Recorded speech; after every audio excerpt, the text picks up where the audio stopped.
This week's Torah portion, Chayei Sarah, is a very powerful and beautiful and emotional Torah reading.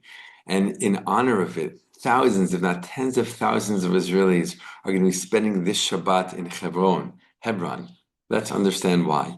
Shalom, my friends. This is the Kiva Girls with Israel in 5, where we give you everything Israel in 5 minutes. Please like and subscribe. And if you have any questions, want to keep the conversation going, please do so below in the comments. This week's Torah portion is called Chayei Sarah, the life of Sarah. And it's kind of an ironic name because we learn about the death of Sarah. We learn about that she died. She died at the age of 127 years. And we learn from the commentaries that she died as a result of hearing the news about her son Isaac, Yitzchak, almost being sacrificed by Abraham at the age of 37.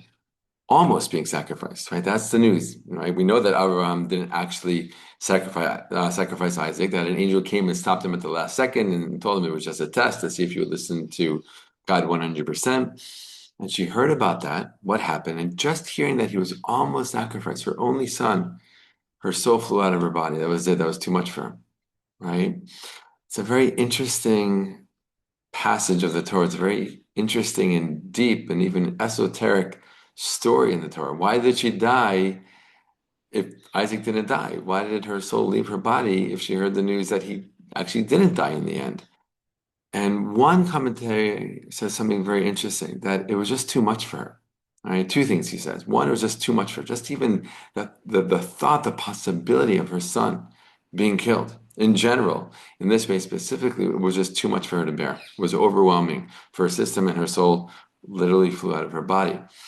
The other thing that this commentary says is that basically Sarah was giving a message to God, right? Kind of the way Abraham did a couple of weeks ago when he was negotiating with God in terms of the city of Sodom, right? And trying to negotiate God out of destroying Sodom. That was last week's Torah portion, right?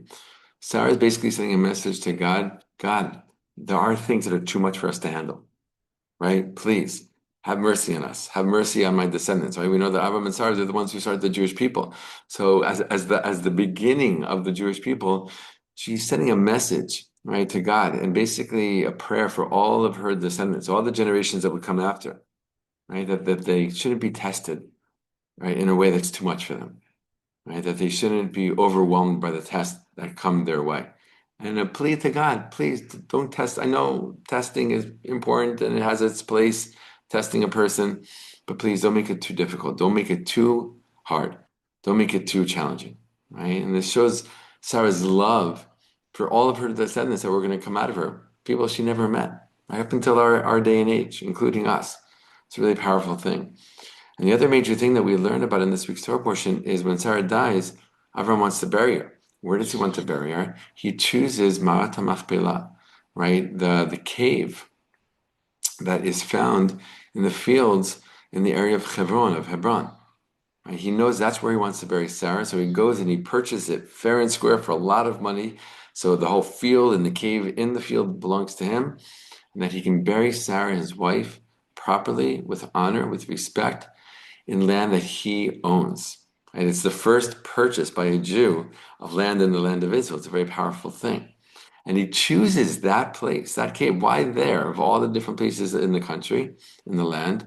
Because he knows that that is the entrance to the Garden of Eden. Right? That's where he used to pray next to. First time he went there, he saw a light coming out of the tunnel. He knew that this was a special place. And he also knew, right, why is it called Ma'at Machpelah? Basically the cave of the doubles or the couples, because he knew that Adam and Eve were buried there, the first couple. Right? And that's where Sarah was getting buried, and that's where Avram himself would be buried. And after him, Isaac and Rebekah will be buried, and after them, Jacob and Leah. Right? There'll be four couples that are buried there. And it's a very powerful thing, this first purchase in the land of Israel by a Jew.